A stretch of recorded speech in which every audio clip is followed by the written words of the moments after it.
ubu noneho wabumbura amaso ukareba surprise naguteguriye.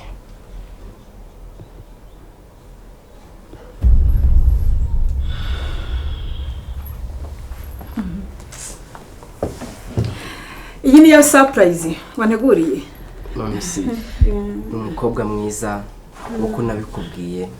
Ndakubajije ngo iki ni igiki gikora iki ariko urahagaze urahagaze iki ni igiki. Ikibazo ni kimwe, nakubwiye ngo uyu nguyu niwe nifuza ko yamba hafi mu rugendo rw'ubuzima. None ndakubaza akora iki?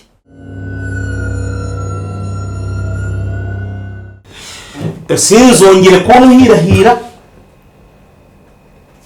utunguza uriya mukobwa ufite ubumuga butanasobanutse. Wanyumvise? ahubwo mwari musanze nifitiye inkuru nziza nishimye ubu ngubu tuvugana. Oya inkuru isuri tuyongera uri kumubwira nziza yindi ni iyi. Oya jewe ubu tuvugana Janvier yamaze kuva mu bitaro yakize. Ngo nde? Sheri wanjye yakize yavuye mu bitaro. Umva nkubwire sha, uranyumva neza?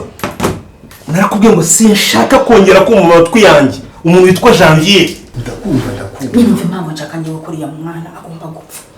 Urumva nyine akundana n'umuhungu wanjye. Kandi simbishaka n'umuhungu wanjye yaramaramaje ntashaka kumureka. Ntabwo mbasha kwikontrola turi kumwe nyine ngo mbe serious. Okay.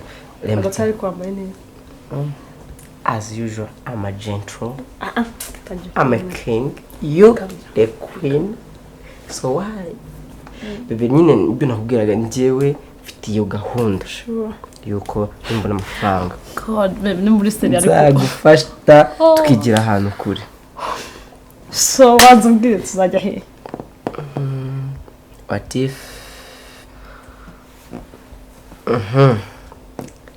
if tutajya nka Canada? What if tutajya Canada? Okay, ufite choice ebyiri.